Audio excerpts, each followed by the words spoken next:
It's The List and your boy with Jimmy Van and Sean Ross Sapp. What's up, you guys? It is Wednesday. It is The List and your boy number 26. It's going to be hard to follow last night's show. Jimmy, did you watch it? The post-SmackDown show. Yeah. We're going to get there.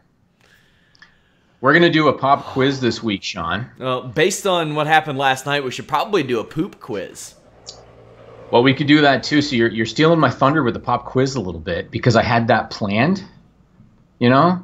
Uh-huh. So what I'm going to do is I'm going to throw, during the course of the show, I'm going to throw a few words or names or sayings at you. Sure. To see if you recognize the reference. Okay.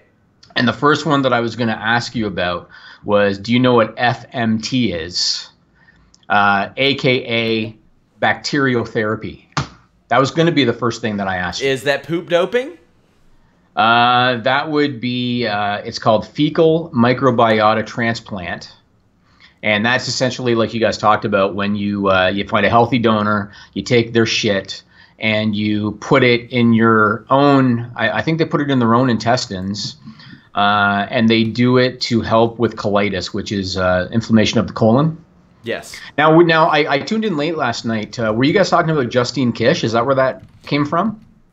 Somewhat. I believe so, yeah. Which it's funny because on Ride Along this week, Corey Graves tells a pants-shitting story about Steve Cutler in NXT. So, I remember Weidman told one too, Chris Weidman.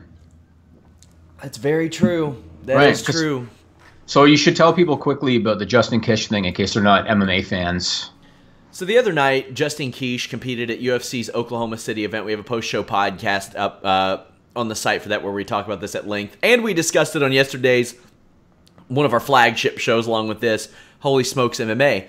Felice Herrig had Justine Kish in a real tight rear naked choke. I mean real tight. Like, probably should have put her out. No, Justine Kish wasn't having it and shit her pants. Shit all over the place. Shit. And you want to know what's funny? She followed me on Twitter yesterday. Really? Yeah. After all this, what a sweetheart. How would she have heard about you? Like, how would she have heard? I'm a giant celebrity. I'm how going dare on I tour. I've been in San Antonio. I'll be in Toronto. I'll be in Orlando in September. Lexington, Cincinnati. I hit up all the cities doing things. Have you ever flown over a body of water? Ever?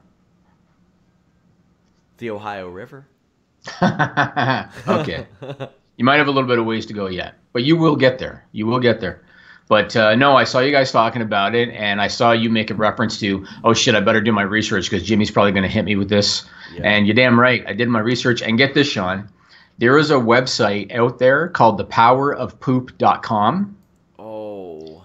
And get this. This website, thepowerofpoop.com, gives you step-by-step instructions on how to do the fecal transplant at home, how to do it yourself at home. Yeah, I read this article that Jeff sent me about this woman who did it herself and started winning pro cycling races after doing it. Yeah. My question would be, how would they find the healthy shit donor, and how would they know that the shit is healthy?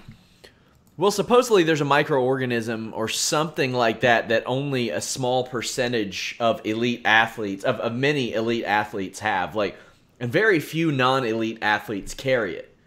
So it's removed, inserted, and you retain that microorganism. But apparently, like, it helped her fight Lyme disease and all kinds of stuff. Like, yeah, it's pretty gross, to be honest with you.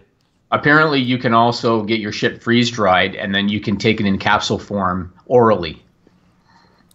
Oh, wow. Do you think this is going to be the cologne's new gimmick? You know what? That's not a bad idea. It's not a bad idea. It could be like their Titus brand where they're telling the other talent, if you sign with us as your agent, we're going to give you our shit capsules, and then it's going to make you perform better in the ring, right? I don't know if their shit capsules would sell too hot based on their performance in the ring, though. Well, you know, you got to start somewhere. I mean, Titus wasn't working out, and now he's awesome.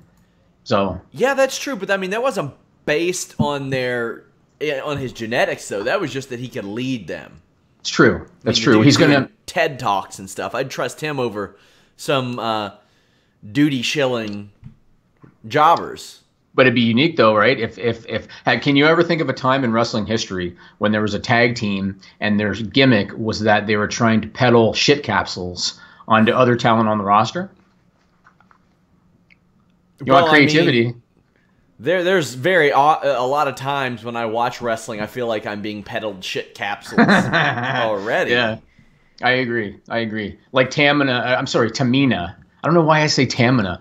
Tamina saying, "You look like Ellsworth." You know, I used to call Matt Riddle the shit-eating wild man of professional wrestling, but this gives it a whole new meaning. Mm-hmm. Maybe that's how Matt got good. Maybe he underwent a do-it-yourself FMT. Maybe he's the donor. Who knows? Get some side revenue. I want to tell you a little story today. You always do. I do. And so as you guys may or may not know, I'm bringing Sean in late July for a baseball game. And I hit up Showdown Joe and told him to come to the game. So this week on the Holy Smokes podcast, you guys were talking about it. And Joe was making a joke about, I've been kicked out of the Sky Dome, right? Yeah. And you called him out on it, and then he admitted, okay, fine, I'm kidding. I haven't been kicked out of the Sky Dome. My story is that I have been kicked out of the Sky Dome. It's legitimately. Now keep in mind, one time you told me a story about you sneaking onto the field by lying about being Kelly Gruber's cousin. That was another time. Yeah. So I was 20 or 21, and the Jays were a hot ticket in Toronto. I think they had just won 2 World Series. And then they had the lockout year, remember? Yes. And I think it was the year after that, and so they were a really hot ticket. I want to say heartbreaking season for both Canada and Cincinnati because those were 2 of the 3 or 4 teams really in the mix in 1994. Oh, for sure. Montreal, and of course, you never know what will happen in the second season. I'm sure the Blue Jays, I don't know what their record was that year, would have loved for a chance to three-peat, but the Yankees were really good too. For sure. So I'm not from Toronto. I'm from a small town, but I visited Toronto with a friend, and we decided while we were here, let's go to a Jays game. And because they were a hot ticket, we decided to go to a scalper because, as you'll see when you're here, the scalpers are everywhere. I'm sure it's like that in Cincinnati too. Yes. So we bought a pair of seats from the scalper. There were like 10, 15 rows up along the first baseline, really good seats. We're really happy. We go to our seats. We've got a great view. Everything's awesome. And then the real owners of the ticket showed up and asked us who we were, wanted to see our seats, called security. Security asked us, where'd you get your tickets? And we were asked to go with them. And we kind of wondered, like, are we going to baseball jail? Like, what happens in this situation? Is there, like, bars at the Sky Dome somewhere, you know? But they kicked us out. And so we did the only one thing that we could have done, Sean, in that situation. We hunted down the scalper. Ooh. Because it's the only outcome. So we hunted down the scalper, and he saw us coming. I remember it like it was yesterday. He saw us coming, and at that moment, he was in the middle of a transaction with another pair of people, like another couple or whatever. Yeah. And he had their cash in his hand. They had just given him the cash, and he had it in his hand. And as soon as he saw us walking up, he looks at us and he goes, "Gentlemen, is there a problem?" And I look at him and I go, "Yeah, there's a problem. You fucked us." And as soon as I said it, that couple yanked the money out of his hand and threw the tickets at him and walked away. And I think he recognized, number one, there's 2 of them. Number 2, we were like 20, 21. He was in his 40s probably. And number 3, there's police all over. Yeah. So he gave us our money back, and he gave us a free pair of tickets in like the nosebleeds. And were they good tickets? No, they were in the nosebleeds. No. I meant were the tickets real? No. No. Now he claimed that his source, his what do you call it? I guess his wholesaler or whatever. He claimed that they're typically on the up and up, and that this is not a normal thing that happens to him. But at the same time, he gave the money back very willingly, like very easily. Yeah. But that's what happened. Yeah. So I did get kicked out of the Sky Dome, but I also got to go back to that game and watched it anyway. Damn. Well, I was joking. I told Joe I was going to get him kicked out of the Sky Dome, but I don't really want to. Well, man. You know this about Joe. Like Joe, you and I know this. He likes to joke around about the wild man he is, but most of the time he's joking. Yeah. Right? So when he said he was kicked out of the Sky Dome, I kind of knew that probably wasn't the case. And my story's not a fun one. I didn't get hammered and I wasn't belligerent, and I bought scalper tickets. What are you doing, man? Your entire face is taking up my screen right now. Turning on my face light here. People gotta see this. Yes. Gotta see this. So you're gorgeous. So okay. You said it, not me. Yeah. So back to the pop quiz, and you already kind of addressed this one, so you might know this quote. Okay. I love you and I believe in you. Well, that certainly ain't you on this podcast. You don't know it because you touched upon it. No. That would be what Titus O'Neil said on the TED Talk. Oh yeah. At UCLA. And the reason I'm telling this is because I'm going to start using this. So Titus said on that talk or in that speech that he was born out of rape. His mother was 12 years old when he was born, and he ended up at a ranch for troubled youth in Florida, and he was in trouble all the time. And a guy that worked at the ranch named Pat Minogue said to him, I love you and I believe in you. And Titus said he's always remembered that, and he kind of figured out he wasn't, a bad kid, and now he does a lot of speeches and everything, right? Yeah. The reason I made note of this is because there are times for people that don't know Sean Ross Sapp. Jesus Christ. Okay. I'm going to tell you something. This fucking guy. Whenever Sean doesn't know how to do something. Oh boy. Right? Let me finish. Whenever he doesn't know how to do something, or if he thinks something's going to be tedious or hard to get done, he pushes back a lot. Like that 14-hour day I put in on Sunday, right? No, you know what I'm talking that about. You didn't hear about until now, right? When you're out of your comfort zone. Right. When you're out of your comfort. Right. How about that 12-hour day I put in on Monday? Right. You know what I'm talking about. When he's out of his comfort zone, he pushes back. So what I have learned is that the next time I need to take him out of his comfort zone, filtering the raw results like we talked about this morning, when I got to take you out of your comfort zone and you start to push back, I'm going to take a breath, Sean, and I'm going to pause for a minute, and then I'm going to say, Sean Ross Sapp, I love you and I believe in you. It's not about filtering the raw results. I don't give a shit to do that. Me and Alex are paid salary to do that.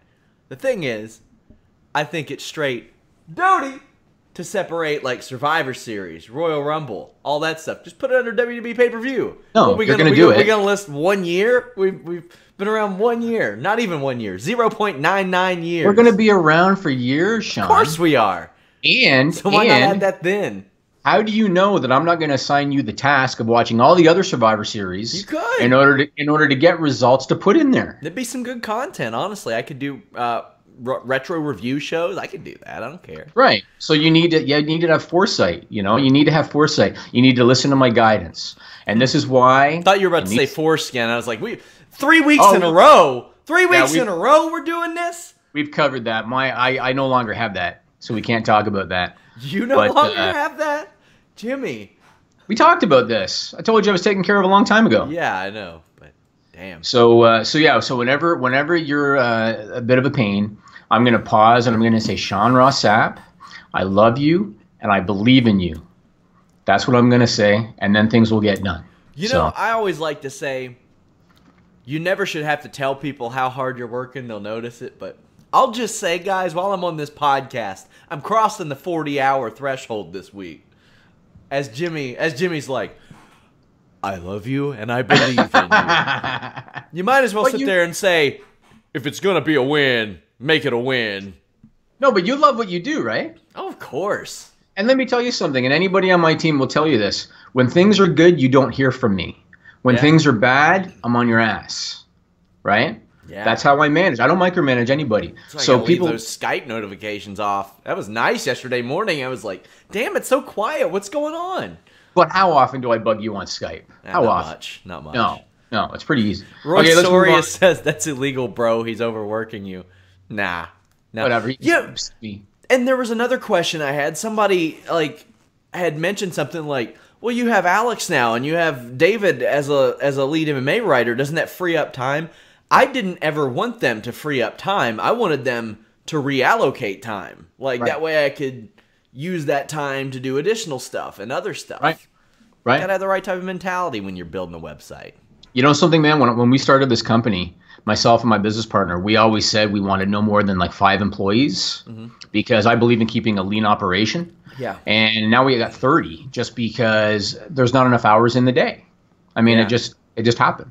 You know, I consider myself very fortunate in what I do because I don't know how many writers we started with a year ago, but I'll tell you this. There have been places I worked, and immediately after I left, and I'm not talking about the last place I worked, many of the places I've worked, I did so many different things, my job was replaced by 5 or 6 people. Then they would hire 10 to 11 people. Since we launched last year, I think we've had 2 or 3 people who are not with us anymore. And that's unbelievable. I'm talking like out of 15, 20 writers. Like Rob, and the reason they left are Justin Golightly left for a full-time job, which, good for him. Never going to keep anybody from doing that. Rob McCarron left, in part because he was in talks with the Flow Slam thing. And there was another fella that I kind of had to let go. Outside of like some people that would do odd jobs and stuff for us that we just didn't bring back. I mean, our writer, like the turnover's been great, and that's really good because a lot of people love the idea of doing stuff like this more than they like the execution of actually doing this. And by the way, guys, if you're in my inbox and you're saying, I want to write for Fightful, I want to write for Fightful, I don't even look or consider submissions unless you have a sample. Right, absolutely. Do not even message me unless you have a sample. If you got a sample, cool, I'll look at it. But everybody wants to do it, but it's a matter if you will do it and you do it. And fortunately, I've found some real like gold nuggets in like Joe Hulbert, who started to do that the report card stuff. Man, that stuff's taken off. People like that. Carlos is becoming one of the best boxing writers I know. So yeah, you just never know what you'll stumble upon. I like the reference about the nugget because we just talked about FMT, so well done. And that was well spoken, Sean. I love you and I believe in you. So well spoken. Jesus Christ. Okay, let's go on to the next little pop quiz. I'm going to throw a name at you. Odds are you're not going to know who this is, but that's cool because nobody else probably will either. Okay. Do you know the name Bruce and Harriet Nyborg? Bruce and Harriet Nyborg. I do. Without Googling it. I do. And who is that? Something Glengarry Glen Ross. How do you know that? I Googled it. Like just now? Yeah, I work on a computer all day, Jimmy. I can type kind of fast. You got it that fast? Oh my God. That's impressive. So Bruce Nyborg is the name that I want to give to Ed Nordholm, who is the president of Impact Wrestling. And do you know another name? Do you know the name Big Tom Callahan? Big Tom Callahan, you say? Go ahead and Google it. From Tommy Boy? From Tommy Boy. Yeah, good job. So Big Tom Callahan played the father of Chris Farley and Tommy Boy, and his character in that movie was like a supreme salesman, was Big Tom Callahan. That is my name today for Jeff Jarrett. And as a matter of fact, I'm not an awards guy, Sean. You know, I don't watch the Oscars and I don't watch the Emmys and that shit. And I'm not a big fan of the wrestling awards either. So like the Wrestling Observer Awards, I couldn't care less about that stuff. It's all subjective and I just don't care. But today I want to award 2 mid-year awards, 2 Fightful.com mid-year awards today. I want to give the Vince McMahon Award for Brilliant Wrestling Executive of the Year to Jeff Jarrett. And I want to give the Dixie Carter Award for Naive Halfwit Wrestling Executive of the Year to Ed Nordholm. And you know why I want to do this? Yeah, I do. So a press release came out today. We're filming this on June 28th. A press release came out, and I'm going to read the top of this. I'm not going to read all of it, but I'm going to read the top. Anthem Wrestling Exhibitions, LLC, a subsidiary of Anthem Sports and Entertainment Corp. And parent company of Impact Wrestling, announced today that it has entered into an agreement to acquire Global Force Entertainment LLC, DBA Global Force Wrestling. And here's the other piece of this I want to read. Jeff Jarrett, the founder of both Impact Wrestling and Global Force Entertainment, will join Anthem Wrestling Exhibitions as a member of his board of managers, equity owner, and chief creative officer. So let's put this in perspective, because we've talked about this before, and you know my opinion on this. Mm-hmm. So Jeff Jarrett in 2015 created a promotion called Global Force Wrestling. He had a brand name. He had a logo made, nice, cute little logo with some green in it. He had a website. What's wrong with green? On the website, no, I'm just putting it into perspective. He had a website where he sold 8x10s of himself and his wife, Karen Jarrett, who, by the way, Karen Jarrett was quoted in the press release, Sean. Yeah. They actually got a quote from Karen Jarrett in the press release. Hey, you want an award? Here's an award. I give her my 2015 promo of the year because I thought that her promo, when they did their little return to Impact a couple years ago in the GFW storyline, thought that was the best promo I heard all year. That's great. Congratulations, Karen. Yeah. So to put this into perspective, so he came up with the domain name. He sold 8x10s of himself. He got a few sold shows at minor league ballparks. He did a television taping. I think Chael Sonnen was a commentator, and Bobby Roode was on the show, and whoever the hell else was on the show. Yeah. And that's literally all they've ever done. He comes back to Impact Wrestling. The only television exposure, Sean, that Global Force Wrestling has ever had, okay, was on Impact Wrestling television. Yeah. So Global Force Wrestling was a non-entity with no brand recognition, no television coverage until it was brought on to Impact Wrestling television. And somehow, Jeff Jarrett is able to take that non-entity, that non-existent bullshit promotion, sell it to Anthem, and get equity out of it and get a new title. What's his title? Chief Creative Officer. I told everybody that they were really underrating how smart / you could throw in a whole lot of other terms there that Jeff Jarrett is. I'll say this.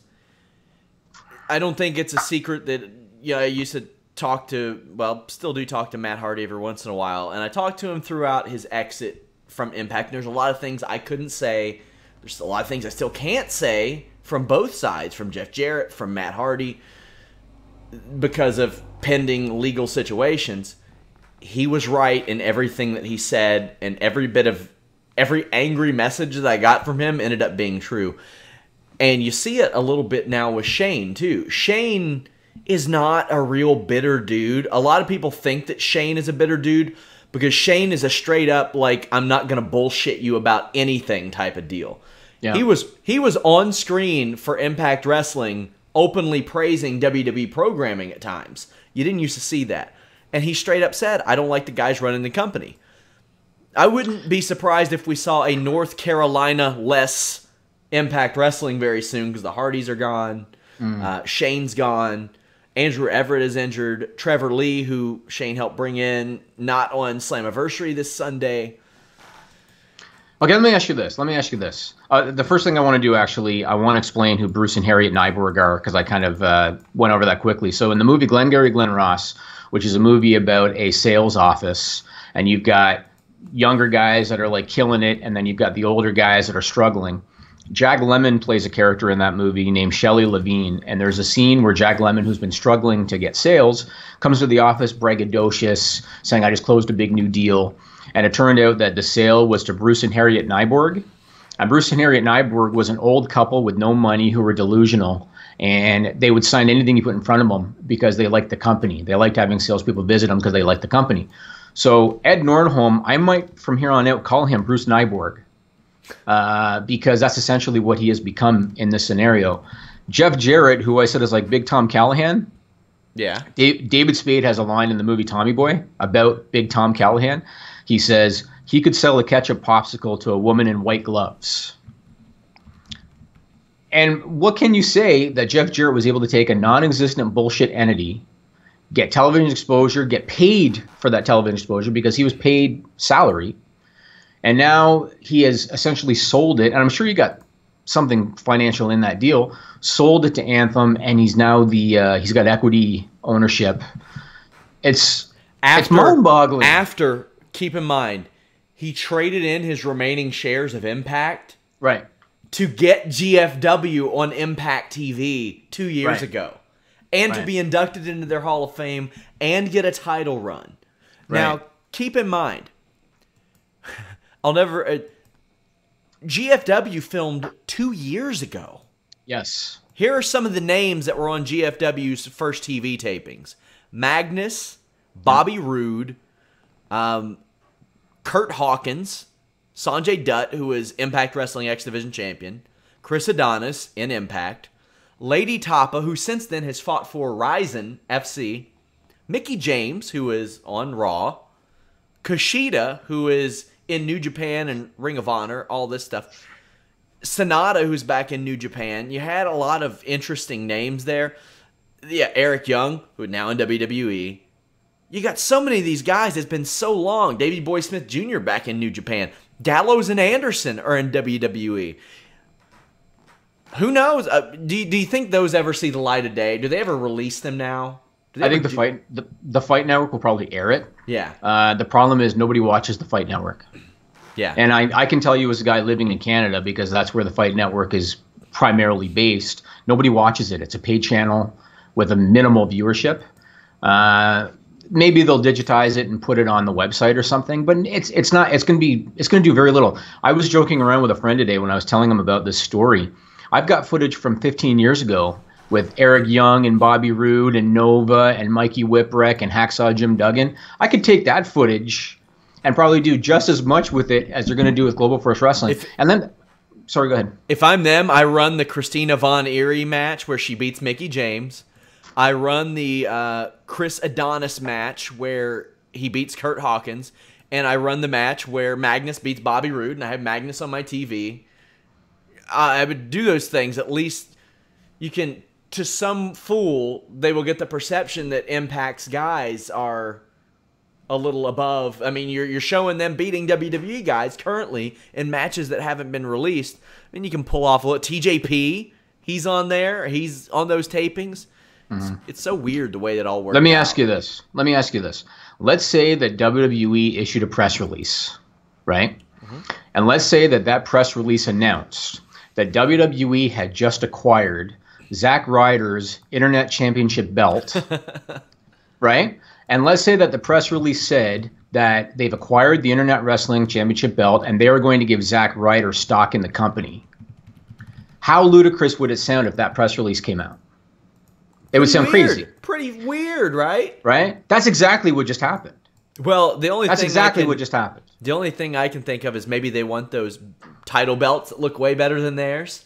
That's it. That's all they're worth. Go to Wildcat and get them made. Wildcat's pretty awesome. I'm still waiting for you to get one made for me. Yeah, because you asked me where mine was made, and I told you that's where I got it done. And I looked, and I feel like that may be where Shane gets his made too. Shane Helms is ahead of the game on that stuff. Him and Danny Cage and these independent promotions that go and get their own belts made. These two that you see behind me are like mass-produced things that like the local indie like booked us to win and stuff. And you see them everywhere. They're okay. They're fine. But, man, nothing stands out like your own. Mm-hmm. Yeah, man, absolutely. I don't get it. But here's an interesting one. You know who was supposed to wrestle for Global Force Wrestling but didn't, right? Deonna Purrazzo. I spoke to Deonna Purrazzo this week. She's been everywhere. At 23 years old, she's already been on SmackDown, NXT, Ring of Honor, Impact, over in Stardom. And I talked to her about how she evolved as a wrestler so young. Obviously, she's not allowed to reveal she's in the Mae Young Classic, but I want you all to take a little look at part of the conversation I had with Deonna Purrazzo.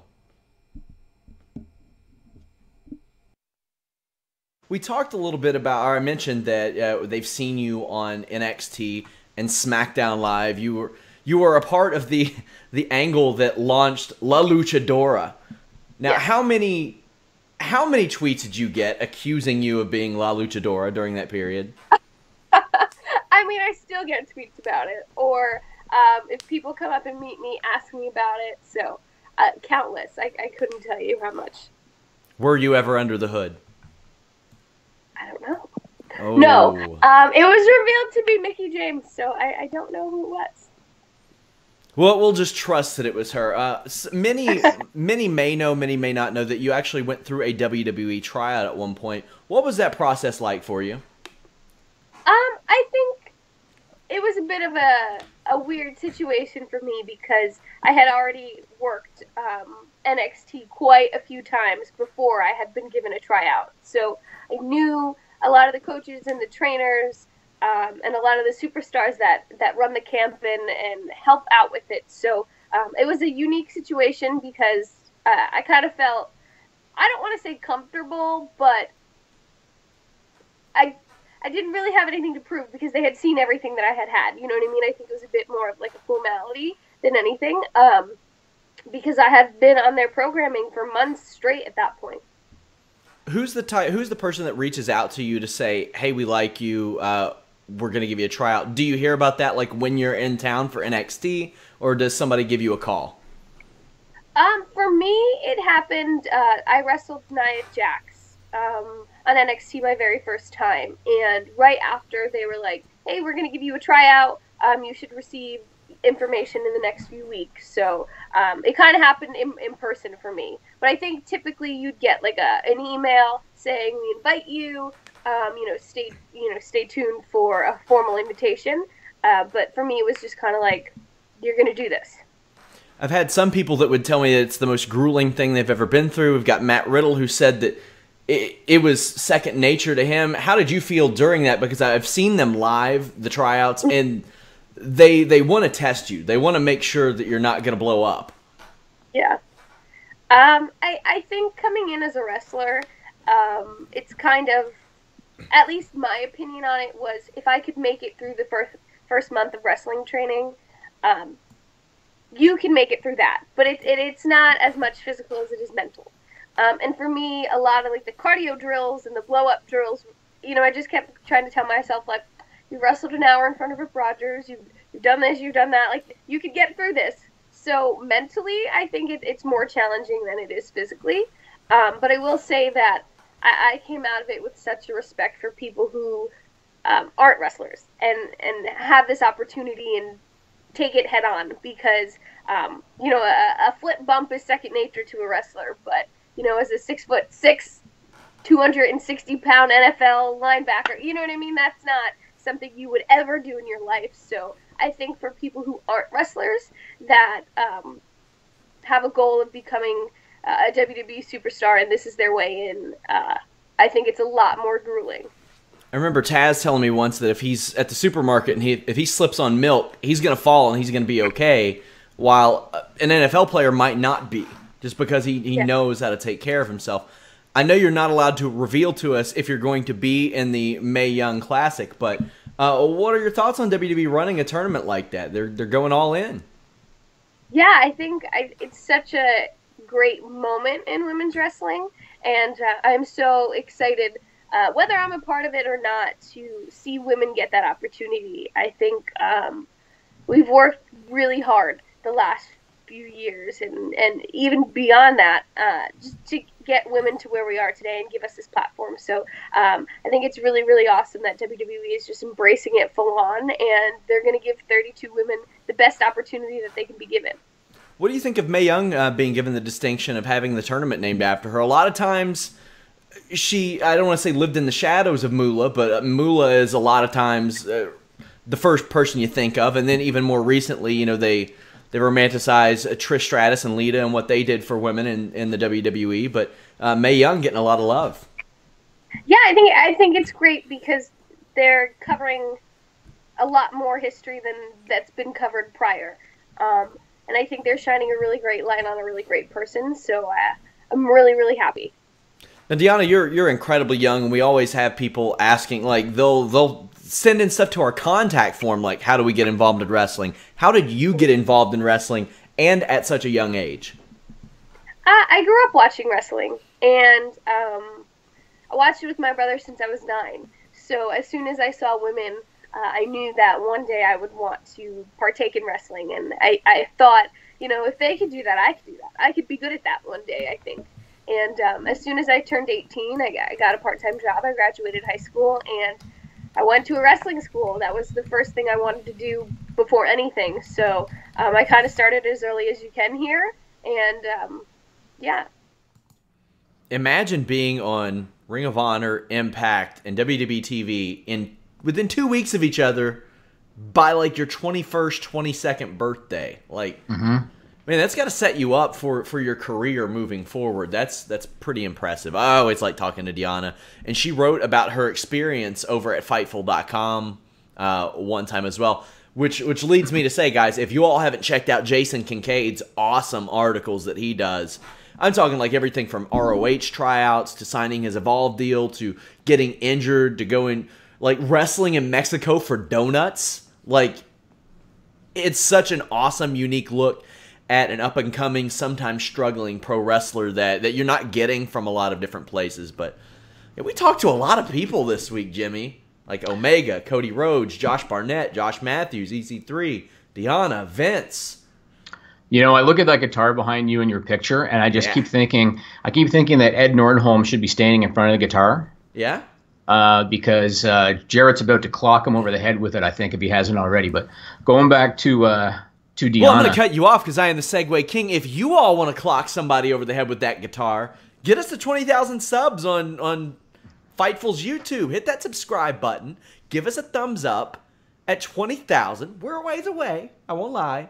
We're going to get there. We're going to get there, and I'm going to give away... I'd never know what side to point. I'm going to give away that. I've still got those Mysterio masks to give away. I've got a lot of stuff to give away, and we're going to do that at Fightful.com. We also do that over on our Fightful.com forums as well. So there you check go. those out. Going back to Deonna for a second, so as you know, over the last couple of years, this whole women's revolution thing has had some legs. When you think about the women in WWE over the last 2 or 3 years that have really done well for themselves, including, say, AJ Lee, Sasha Banks, Bayley, Charlotte, what they have in common, maybe with the exception of Charlotte, is they were wrestling fans from the time that they were kids. They weren't catalog models, which is what John Laurinaitis used to recruit. And that's when you had the rotating door of all these idiots coming in because they wanted to be on television. The new era now, they're recruiting girls that were fans and that understood that you got to pay your dues, and they understood how much work it was. And when I look at Deonna, that's exactly the mold that she fits too.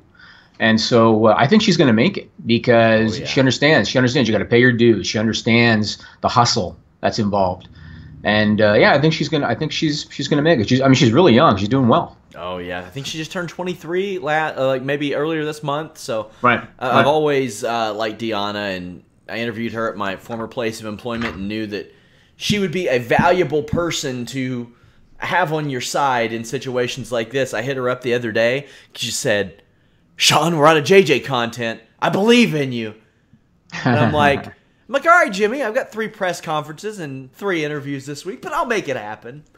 Now, what I didn't say was I love you and I believe in you. You didn't. But next time, that's what I'm going to say, because that again goes back to what I said before. You push back when you don't really want to do something. You just proved it.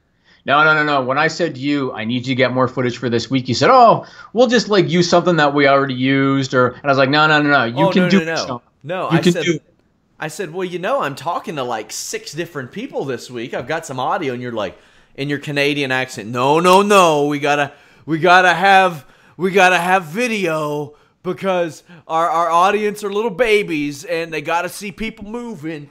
They gotta see movement. Is that what I said? Yeah. Is that what I said? You act like our audience is too ignorant to accept audio. Okay, now first off, everything he just said is bullshit. It is not bullshit. Who are you going to trust? That is bullshit. The real face of Fightful, or just the guy that bankrolls that I keep going the wrong way? Right. I have never shit on our audience, and he knows it, and that is bullshit. So don't listen to anything he says. That is not true. Oh, really? You were poop doping, and I know it. Oh, was I? And it was with a member of our audience. So yes, you did. Okay. You were shit doping with a member of our audience to get their microorganism. Right. That way, you could. Is that what my colonoscopy really was? Is that what it really was? It's all coming together. It all comes together. In reality, I was taking somebody else's clean shit and I was shoving it up my ass because I wanted to get rid of the colitis or whatever the hell they say. As I said last night, dots connected. We figured it out. Damn. There you go. Let's move on from this silliness. And I'm going to talk to you off the air about making up lies about me shitting on people. We're going to talk off the air about it. Let's talk about Zach Freeman for a minute. Yeah. Now, this is related to MMA, but it can tie into wrestling. And this is why I want to talk about it. So Zach Freeman was a journeyman fighter.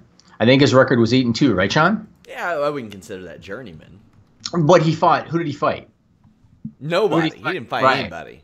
Right. So that makes him kind of like a journeyman fighter. Yeah. And he was on the Bellator pay-per-view last weekend, and he was on the show because he was supposed to be fed to the wolves. Yeah. They had a newcomer by the name of Aaron Pico, 20-year-old kid. Very high-level wrestler. And boxer too, right? They said he was a good boxer. How stupid the promoters were. I've never been a big fan of Scott Coker. I feel like Coker is a cheap man's Dana White with a lot of things he does. But anyway, I thought it was foolish booking because you take this 20-year-old kid who's never. That's what it says. Up on the main screen and said that we went off air and then. Okay, I think we're good now. Are we good? That's weird. Wirecast messed up on us. I don't know, man. I guess we'll keep talking until Nigel comes running in here and tells me there's a problem. Yeah, it popped up on my Wirecast, popped up on the main screen, and I'm like, what's going on?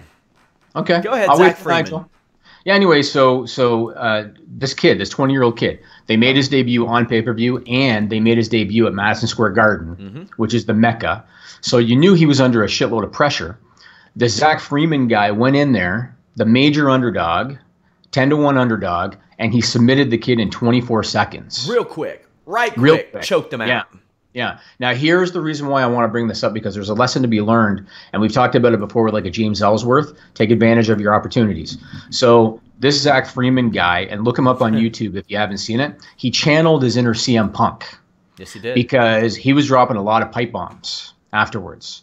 He was talking about how the promotion disrespected him. Nobody wanted to interview him because they thought he was going to get his ass kicked to this prodigy.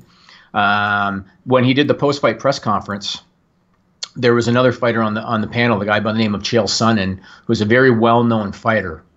And Chael Sonnen asked Zach Freeman a question, and Zach Freeman looked at Chael Sonnen and he said, "Chael, I'm surprised you're talking to me. You ignored me all week." In fact, the only guy he would talk to is actually friend of Fightful.com, James Lynch, who Joe had on a couple of our shows. And if you all know James Lynch, if you're MMA followers, he's ahead of the game. He'll interview anybody and everybody, and he does. And he talked to Zach Freeman the day before. He showed him that respect because James was smart enough to see that this could happen. Because it's so comical to me, and sorry we're talking, like, going off on an MMA tangent, but to sit there and say the following things: shocked the world, major upset, when an 8-2 guy beats somebody in their debut in Madison Square Garden. You never know how somebody's going to react. He took that opportunity, he grabbed it, and then he did the right thing. He wasn't like, "Gee golly, guys, I'm so happy to be here." He was like, "Screw you guys, I belong here." He didn't, and you all didn't treat me like I did. I loved it.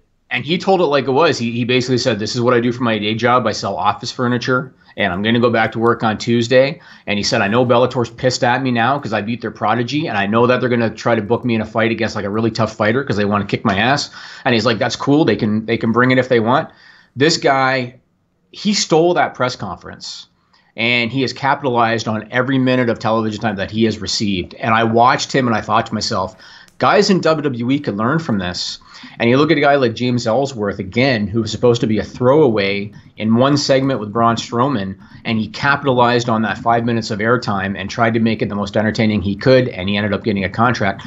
Guys could learn from this, and when I see Roman Reigns, and we shit on Roman Reigns a lot, but he kind of deserves it to a degree. Mm-hmm. When you see Roman Reigns saying, "I'm the big dog," and all this absolute bullshit because he doesn't know to veer off script or he doesn't know to push back on creative, Zach Freeman, people could learn from him, I think. You know what? I think WWE could learn from Access TV and New Japan this week. And I'll tie this in. Access is running the New Japan show on Saturday night. We're covering it on Sunday night. New Japan World will broadcast. I'm doing a post-show podcast after that and Impact.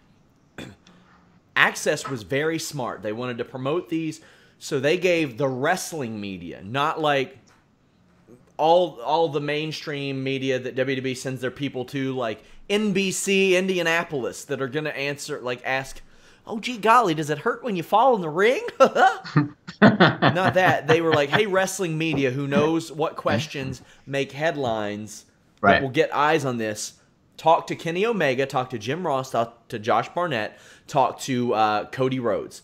Right. And I spent 4 hours talking to these people, as did some of the other journalists, and man, it shows you their personality. It shows you what they care about, what they don't care about. It really opens them up. Mm-hmm.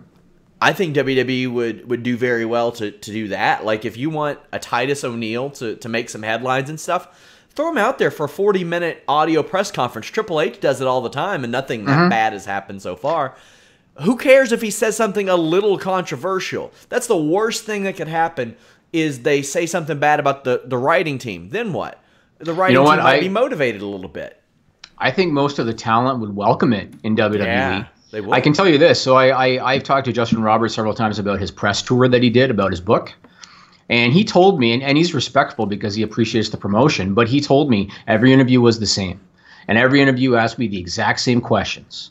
And after a while, you're almost going through the motions. And when WWE sends guys for the kind of interviews like you're talking about, it's the same spitball bullshit all the time. Mm-hmm. And Josh Matthews said to you in your interview, he said, I appreciate that you've done your homework because you asked certain questions.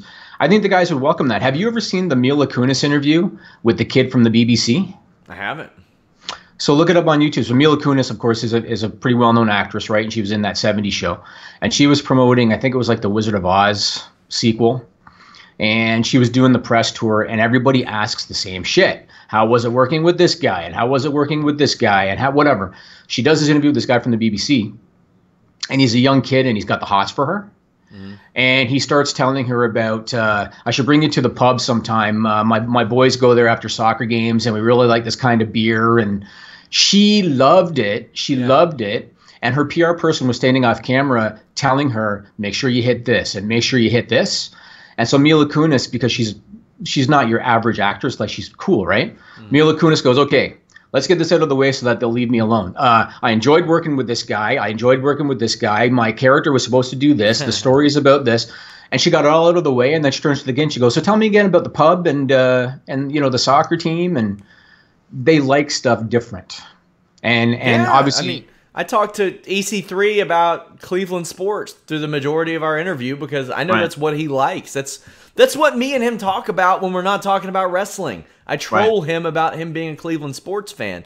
I do those Wikipedia true or false things to kind of help break the ice with a lot of these people because they've been asked so much of the same stuff over and over and over again. I'll tell you one thing I hate. Actually, I'm going to do a Fightful Books it this week, guys, but I'm going to do it a little bit different about production changes that I would make. But one of the things I hate as a journalist is when people in an interview, they go, talk about this. Right. I'm like, Jesus, man, that's bad broadcasting. That's real bad broadcasting. It's lazy broadcasting, too. Right. You got to bring out their personality, and saying, talk about this isn't a way to do it. Saying, what was it like to work with this it's just not the way to do it. I don't get it. Like, I was asking Josh about stuff that I knew that he probably hadn't been asked before.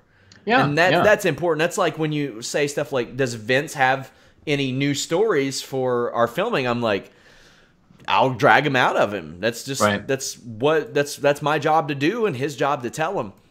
And we ended up getting like 2 months worth of content out of one filming of Vince Russo. Mm-hmm, mm-hmm. So I mean, it's something you got to do. And a Titus O'Neil, you put him on there on a presser, and somebody asks, well, what'd you think about that suspension? He's not been able to talk about that a lot. Mm-hmm. What's your relationship with Vince McMahon like now? Well, that's going to make a headline. What about TJP? You throw TJP on there, a guy who is just wallowing in mediocrity right now. Yeah. You get TJP on a press conference, and somebody asks, how do you feel about Josh Matthews and his comments towards you? What do you think about that? What do you think about Mauro Ranallo and how he's treated, being a guy that has been an advocate for mental health in the past? He's not been asked that anywhere. I just think in general, they appreciate that you do your homework. Because, again, you look at like a Nancy Grace. When Nancy Grace had Owen Hart's name on the list of wrestlers that had died from a drug overdose, a lot of these mainstream reporters, they don't do any research. They don't do any of their own homework. They're handed a sheet by some idiot writer, and they just don't give the talent that respect. And so I think that they appreciate it when guys do their homework. And when you look at a guy like Chris Van Vliet, who we've talked about, great. And everybody will talk to him. The Rock loves him, and Batista will talk to him. I saw one interview with The Rock, with Batista. I think he was promoting the Bond movie. Mm-hmm. And Chris Van Vliet kept asking him wrestling questions. And at one point, the person off camera said, let's wrap it up, because they don't like that, right? Yeah. And Batista turned to the person and said, let me have a few more minutes. Mm-hmm. Because he appreciated that the guy did his homework, right? Yeah, he's great as well. He's very good. Big fan of his, but... And I mean, that ultimately people at NBC Indianapolis, and I don't know anybody from there, I'm just saying, that's not their primary job. This is a guest that they're fed, but sure. Man, as somebody who does make a living off of it, and somebody that WWE doesn't offer their guys to the pro wrestling sheets, to the Wrestle Zones or Wrestling Incs or anybody, because they know that they'll get covered wherever they send them. And I just think that they could build a lot of buzz for individuals and their brand by doing that. But they also don't want to deal with any kind of controversy because, for example, when Paige is ready to come back, they think they're going to put them in front of the wrestling media and have somebody say, hey, so let's talk about the porn videos. Why not? Let's talk about... Why not? But like you say, NBC Indianapolis or whatever you said, they're not going to ask her about that. And that's what WWE wants, right? Well, somebody will, and the girl is 24, 25 years old. She's never going to do an interview again in her life. That ain't happening.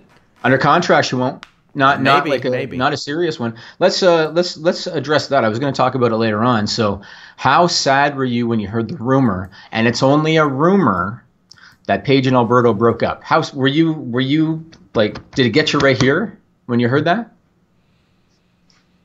No, because I mean, people break up and get back together, and break up and get back together. Their business, true. Whatever. And it's a rumor, and I checked out their social media, and there's no mention. There's still pictures of them together, so I tend to think it's bullshit anyway. Yeah. But that's a rumor that came out. So let's move on. I wanna read something that Chris Jericho put on social media, and get your thoughts on it. He said, "So my niece was cleaning up some stuff in my house. You know what I'm talking about? Yeah." And found this WCW check from the year 2000 for 15 cents. Might I remind you that a stamp cost 33 cents at the time. So it cost double what the check was worth to mail it. No wonder World Championship Wrestling went out of business. Can you believe that? Well, I mean, I wonder to what degree those were like automatic and just produced, and just some kid in the mailroom just slapping the stamp on there, and there should still be common sense used, right, in these situations. I thought that was interesting. Yeah, we reported on that on Fightful.com, of course. Good job.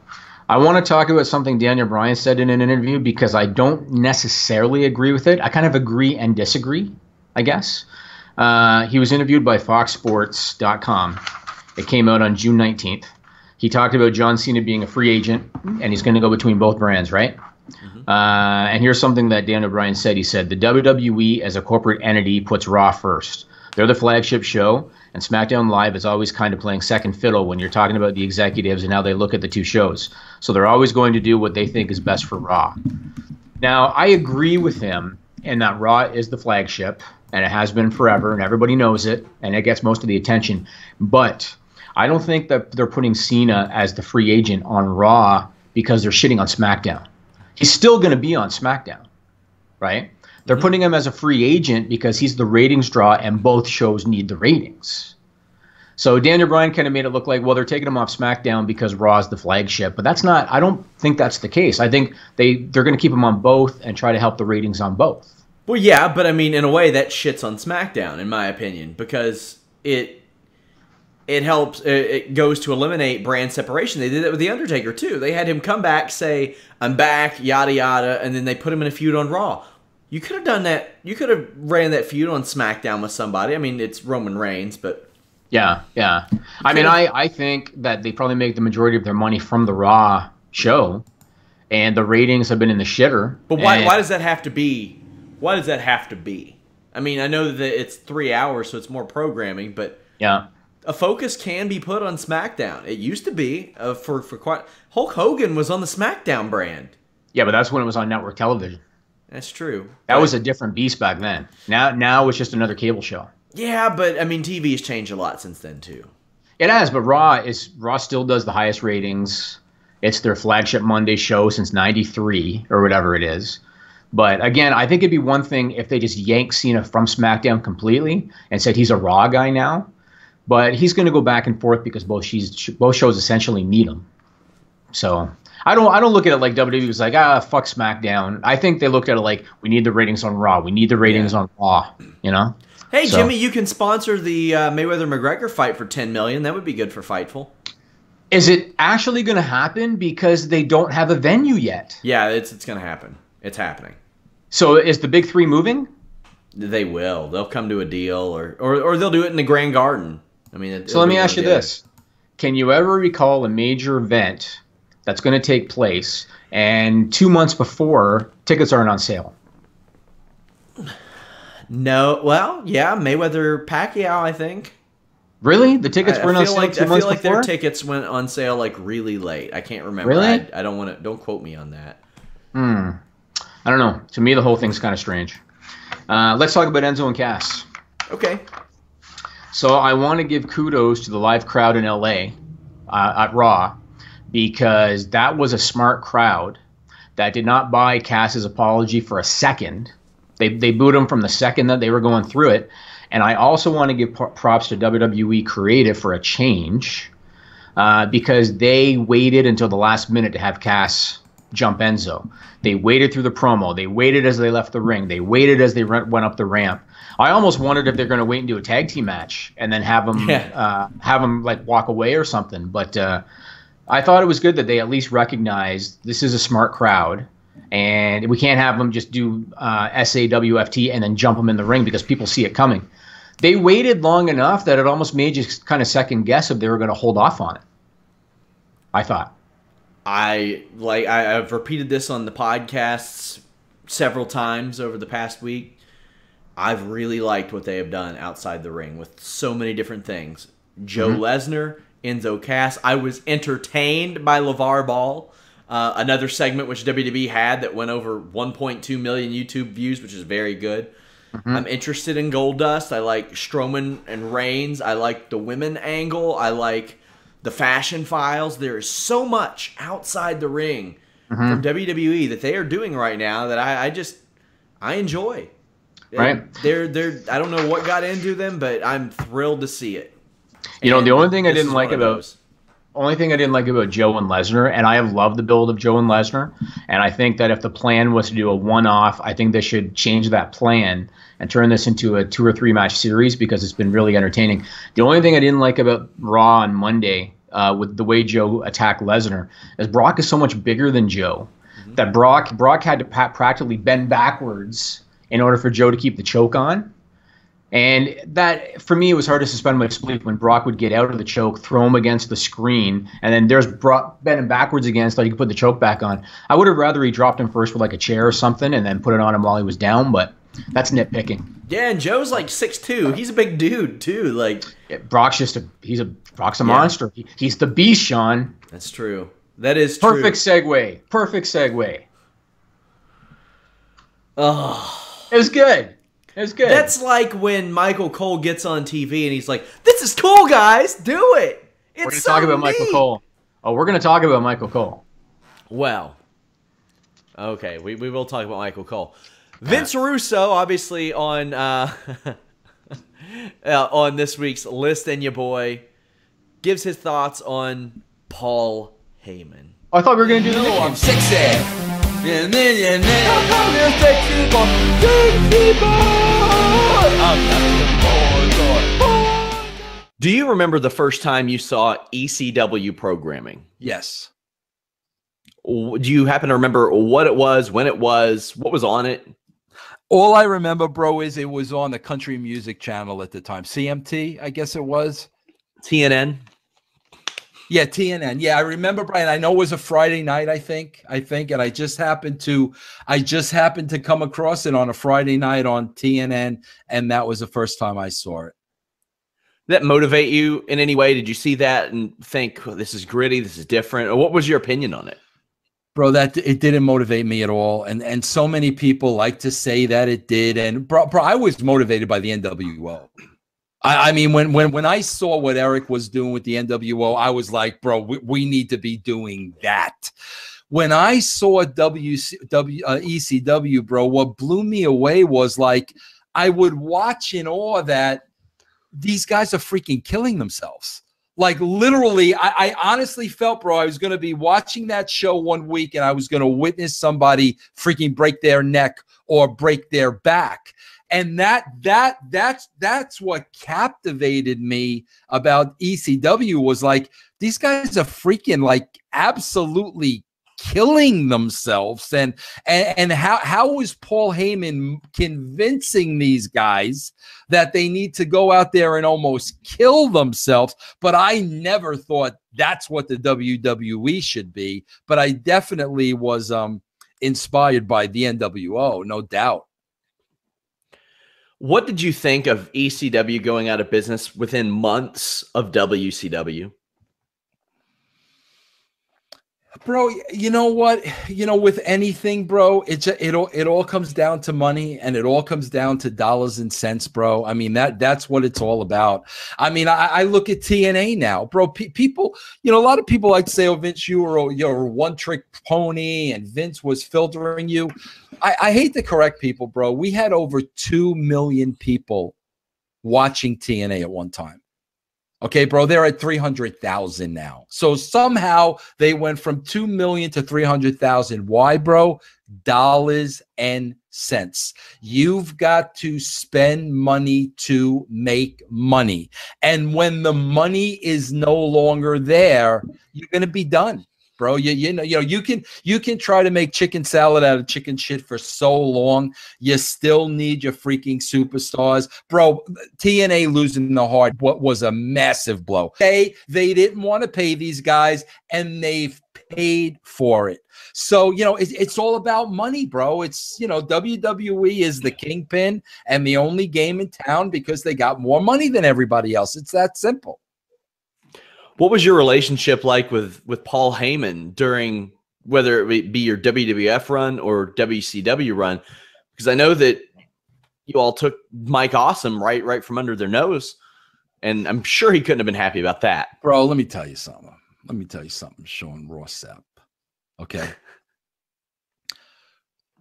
We were supposed to have a working relationship with ECW. That's what Vince McMahon said to me. And Vince McMahon said, Vince, whatever talent you want from there, okay, we can get, and in turn, we can send some of our talent over there. Okay, bro? So, bro, I'll never forget the first people, I think the first guys I told, well, I mean, I told Vince we should get Al Snow. I told Vince we should get the Dudleys. I told Vince we should get Taz. But, bro, every time I told, because Vince didn't watch WCW, he had no idea. Every time I told Vince we wanted a talent, he would go to Paulie, and Paulie would tell Vince, oh, they don't want to come there. And I'd sit there and I'm like, are you out of your freaking mind, Paul? Don't give me they don't want to come here. Anybody wants to come here to make the freaking money. Are you out of your freaking mind? But every time, bro, he would tell Vince they're not interested in coming there. And then you know what happened, bro? Then those talents started contacting me directly and saying, we want to come there. I was the guy that initially set up the meeting with Bubba and Devon and Vince McMahon. I'll never forget that, bro. They were as nervous as hell meeting with Vince. Taz called me freaking directly. They started calling me directly because Paul kept cutting them all off. So that was the relationship I had with him back then. Since then, bro, I was consulting for a short period in 2002. I had one conversation with Paul Heyman. And then, bro, I was the guy trying to recruit Paul to come work for TNA. So at that time, I had maybe 2 or 3 phone conversations with him. That's the extent of it, bro. That's it. So, Jimmy, you say, speaking of the Beast, and expect me to go into the nicknames, when we had a segment queued up with the Beast's advocate, or talking about the Beast's advocate and Paul Heyman. You have to be, you can't just You swerved me. You swerved me. I did. That's what you did. Okay, because we always do nicknames right in the middle. You know, you swerved me with the Russo clip. Well, we want trying to show you power. We want WWE to break up their monotony. Why don't we do it as well? Okay, I'll give you that. I want to say one thing about what Russo said about Heyman and about ECW. Tell me if you disagree or agree. I agree that the money thing is obviously important, and WWE is the top of the food chain because they have the money. But back in the days of ECW, I think they could have survived if they had have remained a smaller promotion like a Ring of Honor, and if they hadn't have tried to compete with the WWEs and WCWs of the world. I think if they had, number one, had somebody else making the business moves, because Heyman, admittedly at that time, was not a business guy. He would tell you that. He was a creative genius, but not a business guy. And if they had remained a Northeastern promotion and not tried to run shows all over the U.S. and not worried about a national television deal, not worried about getting on pay-per-view, I think they could have survived because, yes, the other promotions were picking up all their talent, but Heyman was really great at creating new talent too. Right? Yeah, I wonder how they would have adapted to today. I mean, they had great wrestling too, right? I mean, they had the hardcore stuff, but they also had the luchadors, and I think they could have evolved with the times. I think they tried to compete with WWE and WCW. They tried to compete for talent contracts. Paul Heyman wanted the action figures, and he wanted the pay-per-view, and he wanted the video games, and that stuff I think helped put them underwater. Also, I don't believe that TNM was the first time Vince Russo ever saw ECW. I don't believe that for a second. Right. Because maybe he just doesn't. That would have been late 1999. Do you think maybe he doesn't remember? I'm sure he doesn't remember. Yeah, that's possible. He had to have seen. I mean, for one, he worked. The ECW was on WWE programming multiple times. Right. And wasn't that like 96 or something? 97. The first time. Kind of. There were some mentions and some little things, but yeah. Oh, well, let's move on and talk about Bayley. Okay. Now, we've talked about Bayley before, but she was on the Stone Cold podcast this week. She said something I thought was interesting, and I did a little research, Sean, and I've got a little bit of a history of Bayley on Raw that I wrote down. So how long is this going to take? Dude, I'll do it in 5 minutes. Relax. Oh, my God. I'll do it in 5 minutes. All right? A 5-minute rant on a 90-minute show? Jimmy, why? Sean, hey, Sean, I love you, and I believe in you. Oh, my God. All right? So shut up and drink your Monster Energy drink. So for everybody who watches this show that are wrestling fans, prepare to relive Bayley. No, man. No. So do you not think that Bayley was a talent they wasted? You don't agree? Yeah, I do. Of course I do. Do you not want to hear what Bayley herself says about it? Sure. That's why it's important, all right? Yeah, so the article we wrote about this on Fightful. Stop healing on me, man. I'm not the guy to heal on. All right? Believe me. You're hurt right now. For somebody who says that I get sensitive all the time. I'll get sensitive. That was the first hurt I've seen in your eyes. Oh, that no. bothered you. I don't get sensitive, but what I do is I get even. Oh, shit. That's what I do. I'm going to get detained at the fucking border. Your wife will be allowed through. They're going to send you back. Oh, boy. So on the Stone Cold podcast, this is something that Bayley said when she was talking about her spot currently in WWE. She said, I feel right now I'm kind of in a weird spot with my career. When I first came, I felt like, all right, I'm still from NXT. I felt like I knew exactly what I was doing. But now I'm just, you know how we were talking a couple months ago and you were helping me out with matches and stuff and how I need to go about certain things. I'm still figuring it out. I'm at a weird spot right now. So she actually is suggesting that her struggles currently are because she doesn't know how to read a crowd and because the fault lies with her. That's what she's suggesting, right? Isn't that what she said? Pretty much, yeah. So without reading for 15 minutes about her history as you so fear, I'm going to just say this very quickly. So she debuted in August of last year, right? Yeah. First few weeks on Raw, she won matches until they built her up. The problem with Bayley, in my opinion, is that WWE from her first day on the main roster looked at her as being third string behind Charlotte and Sasha. And then when Nia Jax debuted, she became fourth string, because you know how Vince is with, the larger talent. They put her on the back burner, like she would always be there in case they needed that push, in case they needed that something. And by the time they tried to make it happen, it was too late, if for right now at least. Well, within 1 month, so she debuted in August, within 1 month, she was losing every week on Raw. September 12, September 19, Clash of Champions, September 25. She got pinned on all those shows. Then when she finally won the title in February, they treated it like she cheated and Sasha helped her. And she was doing those cheesy promos, Sean, where she was saying, "Oh, it's controversial, and I didn't win the right way, but screw it, I'm the champion," kind of thing. And that's what they did to her every week. And then when Nia Jax came along, she was losing to Nia Jax weekly on television, because that's clearly who Vince saw as being the star. And that happened week after week after week. And what I was thinking when I was going back and reading about, when I was tracking Bayley's history, it made me think about what Jinder Mahal said about how Vince told him the crowd forgets, right? Don't worry about the fact you lost for 8 months. The crowd forgets. Bayley won at WrestleMania to retain the title last year, or this year, after she had lost every week. She won at Mania. Do you think Vince was thinking, well, that's okay because, yes, Sasha's beaten her and Charlotte's beaten her and Nia Jax has beaten her, but she won at Mania, so the crowd's going to forget that she lost all those matches. Do you think that was his mentality?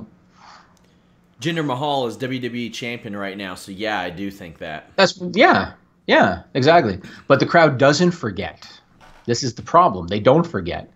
And that's why Bayley's kind of been, dead in the water, because they treated her like a scrub. And who cares if she won at Mania? She was treated like a scrub before and after that. They also expected that NXT gimmick would work in the same exact manner that it would in the main roster. It doesn't. You can't run that one back. You can't run the, well, she doesn't belong. She doesn't belong. She was just NXT champion. She put on some great historic matches with Sasha Banks. People know that she can go. People know that she's that good.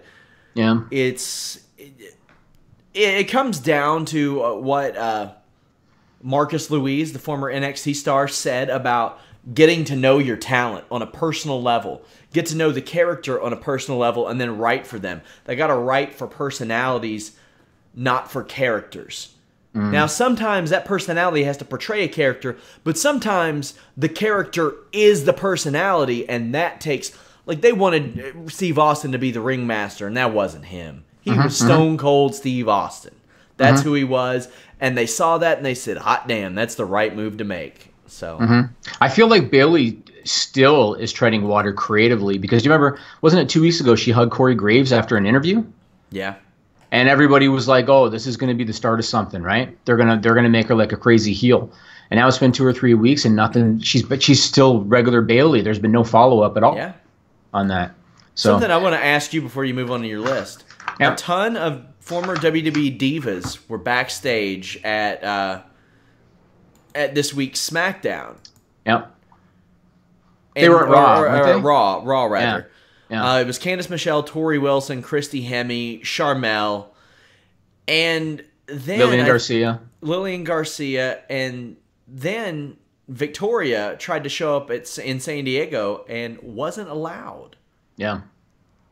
The only thing I can think of is she went to security or something and they didn't know who she was. Otherwise, who knows? Who knows? I mean, obviously Vince knows Victoria. Hunter knows Victoria. Stephanie knows Victoria. I don't know. I'm trying to think in terms of the talent roster. Who's on the SmackDown talent roster now that would know her? I mean, Mickie James is on Raw now. Who's on SmackDown that would know her? I don't know. She was in the crowd, but yeah. I mean, Road Dogg's there. Road Dogg works on SmackDown. Yeah, and Natalya would know her. You think? A ton of people. I mean, good God, anybody on the show should know her, should know who she is. But, I mean, the thing is, she worked in Impact for a long time. AJ Styles is there. Right. Yeah. So, I don't know. I mean, she didn't go into enough detail into what happened. So for all we know, she went to security. They said you can't pass, and she said okay and left. I mean, we don't know. Right? Yeah, I just thought that was a little weird. Kurt Angle, oh no, he's on Raw rather. Yeah. But I'm sitting there looking, and I'm like, man, there are quite a few people. I'm sure the Usos know her. Yeah. They probably do. Yeah. Xavier Woods worked with her in Impact Wrestling. There are a lot of people there that know who she is. So yeah. Tamina too. Could have been anything. Yeah. Okay, so now that you swerved me on the nicknames, do we want to like circle back now to the nicknames legitimately? Here we go. All right. This is a stupid song, it just goes on and on. You might find some meaning, but you would be wrong. Sup with the nicknames.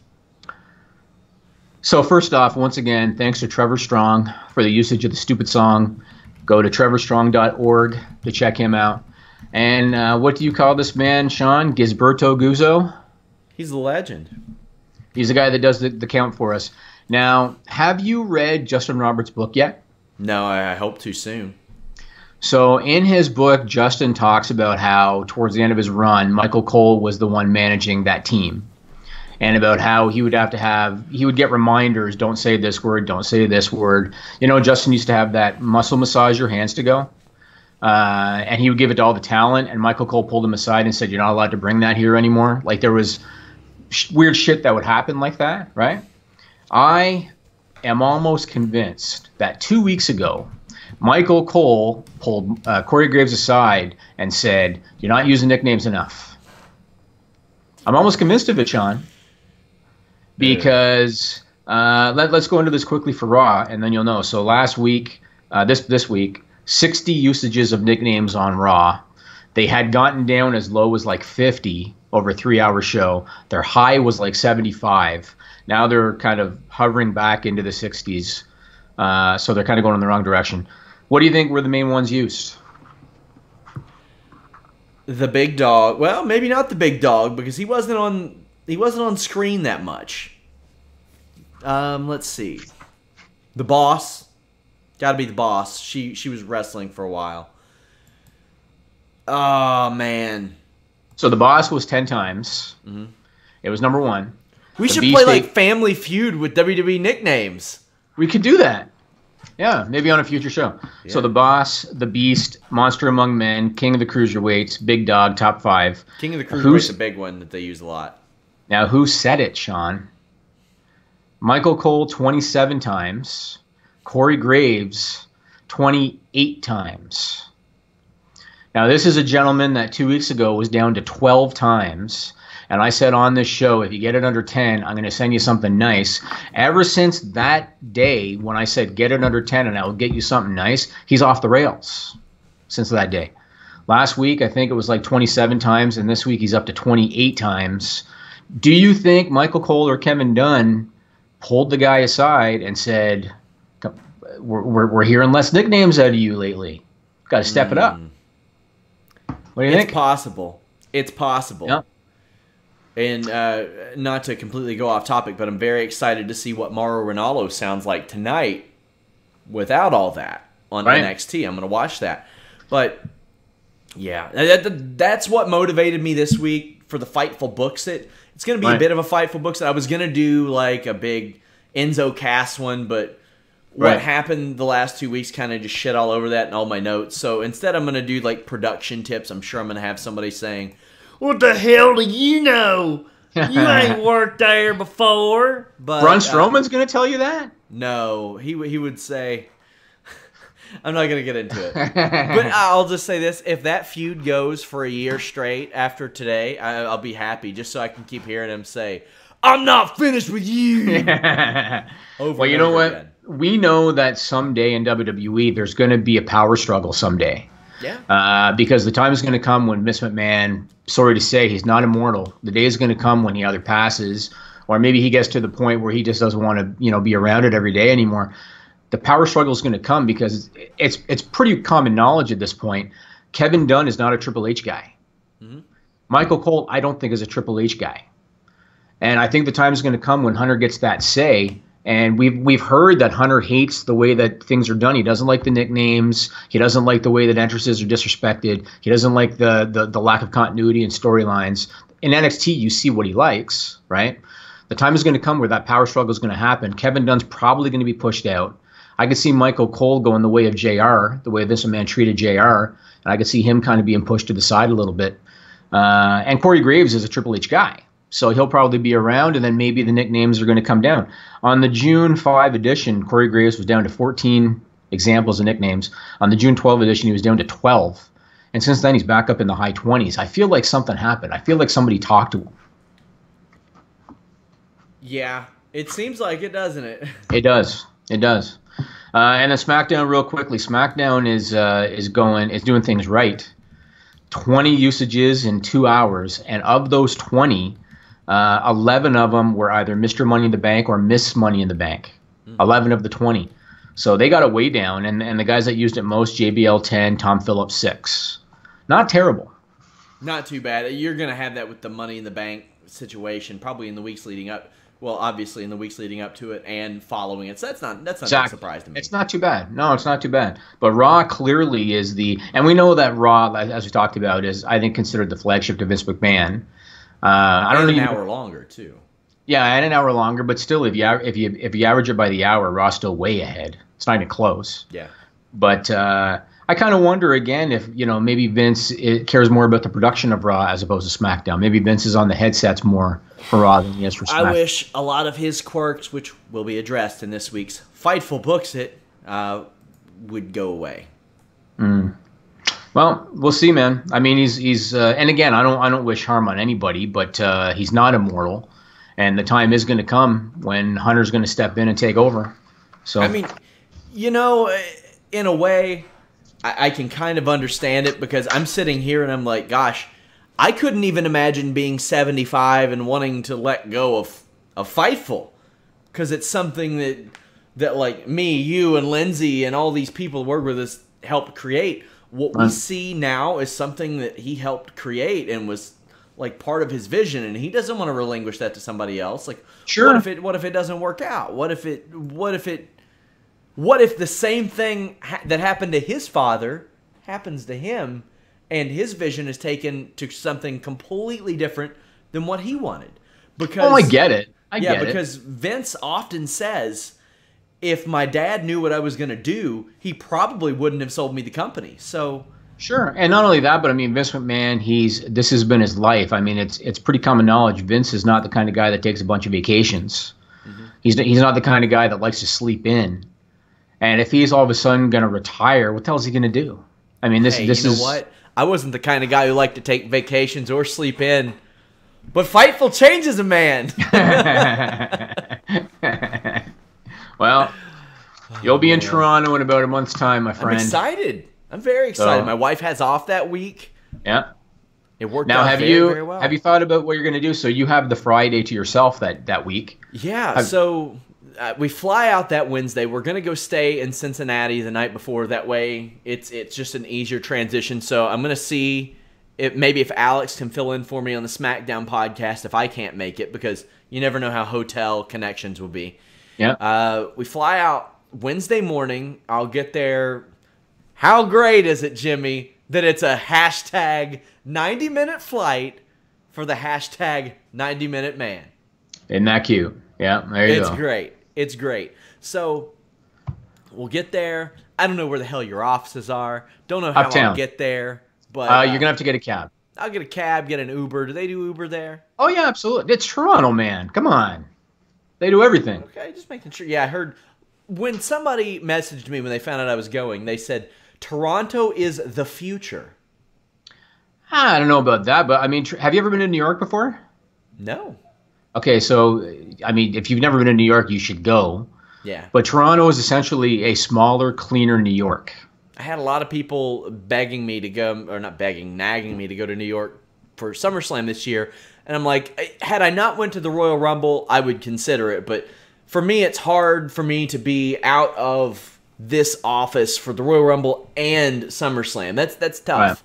Right. That would be a tough one. Maybe next year I'll try to make it up there. Plus, sandwiched in between Toronto and Orlando, that would be really hard. Yeah, I saw that James Lynch wants to meet you, and a fella that reads our site, Mark, I think his name is, he wants to meet you.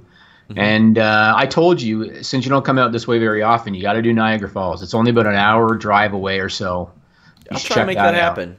Yeah, you should. But yeah, Wednesday we're going to do the podcast live, and then we are. What's Thursday afternoon is the ball game, correct? Yeah. So I put you up at a pretty decent hotel, as you're going to see. Yeah, I did see. Oh, did you? I did see. Thanks. It's a pretty decent hotel. Yeah, it's solid. Anybody from Toronto knows the Shangri-La. It's aight. So you can probably walk to Skydome from there. It's a little bit of a trek, but not too bad. Mm-hmm. And so I'll have you meet us at the Skydome, Rogers Center. And it's a matinee. The game's going to be over probably by 3, 4 o'clock, and then you're on your own because I'm going to go home. Well, I always wanted to go to a day game, especially at the Skydome. So I'm pretty pumped for that. And me and my wife are going to fly out Saturday morning, so your boy can get back in time to cover Cormier versus Jones too. So I'm going to have all hands on deck for that week because I'll be in and out. I'll have a laptop with me or something. Yeah. But, it's a wild time. I'm excited. I can't wait to go to Toronto. Also, Jimmy, can't wait for this weekend. I have a birthday party I'm going to Saturday, but I'm coming back in time to tweet the G1 special. And we'll be around for Pacquiao versus Horn. I think Carlos and Steve are going to try to do a post-Pacquiao Horn podcast. By the way, guys, if y'all want to watch that fight, it is on ESPN. Is that Saturday? Yes. Saturday, so we got 2 events going side-by-side Saturday, 2 events side-by-side Sunday.